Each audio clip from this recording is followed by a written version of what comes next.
আজ দুপুরবেলায় ফোন দেখতে দেখতে কখন যে বিকেল 4টা বেজে গেছে আমার একদমই খেয়াল ছিল আমার না। আগে থেকেই জানা ছিল 4টার সময় বাড়িতে স্টুডেন্ট আসবে, অথচ আমি দেখো ঘুমিয়ে আছি। স্টুডেন্ট এসে দেখছে মাস্টার ঘুমিয়ে আছে। কি অদ্ভুত একটা ব্যাপার বলো তো। সে এসে আমাকে ডাক দিল আর আমি হিমশিম খেয়ে বিছানা থেকে উঠে তাড়াতাড়ি বসলাম পড়াতে।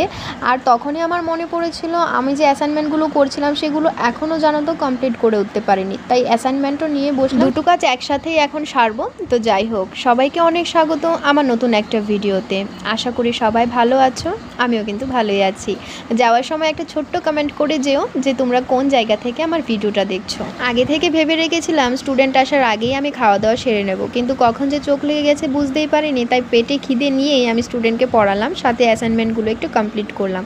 তারপর ও যাওয়ার সাথে সাথেই আমি চলে আসি এদিকে খাওয়া দাওয়া করতে। অন্যদিকে আবার একটু পরে সন্ধ্যা হয়ে যাবে, তো সন্ধ্যার আগেই আমি একটু তাড়াতাড়ি করে খেয়ে নিয়েছি। এরকমভাবে বিকেলবেলা ভাত খাওয়া আমার সচরাচর হয় না। যেদিন আমার প্রচণ্ড খিদে লাগে সেদিনই বিকেলবেলা এরকম ভাত খাই, নয়তো সকালে একবার খাওয়ার পর আর খিদেই লাগে না, এরকম একটা ব্যাপার। যাই হোক, বিকেলবেলা ভাত খাওয়ার পর আমি তাড়াতাড়ি করে চুলটা আঁচড়িয়ে নিয়েছিলাম, কারণ মাথার চুল না আঁচড়ালে মনে হয় সারাদিনে মাথাটা কীরকম ভার হয়ে থাকে।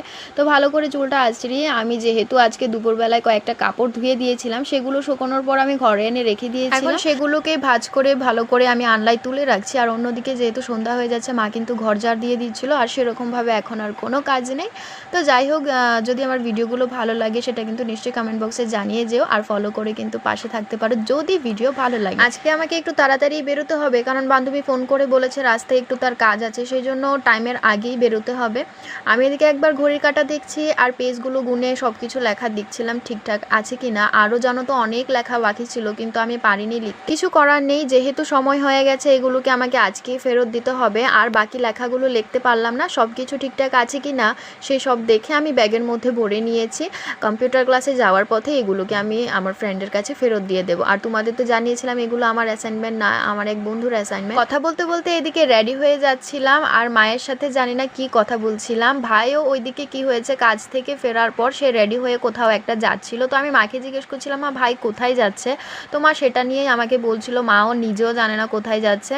তো এখন মা একাই বাড়িতে থাকবে, আমিও চলে যাচ্ছি ক্লাসে, আর ভাইও কোথাও একটা বেরোচ্ছে। এটা নিয়ে আমরা সবাই কথা বলছিলাম, আর এদিকে কথা বলতে বলতে কিন্তু রেডি হয়ে গেছি। তারপর বেরিয়ে পড়লাম ক্লাসে যাওয়ার জন্য। আমরা যেই রাস্তা দিয়ে প্রত্যেকদিন ক্লাসে যাই, যাওয়ার পথেই কিন্তু এই মায়ের মন্দির পড়ে, কিন্তু সেরকমভাবে জানো তো মানে মন্দিরের ভেতর আর যাওয়া হয় না। ওই রাস্তা দিয়ে যাওয়ার সময় আসার সময় প্রণাম করে আসি। তো ওই দিনকে বান্ধবী আর আমি মিলে মন্দিরে গিয়েছিলাম, একটু মাকে দর্শন করে প্রণাম করে আসলাম।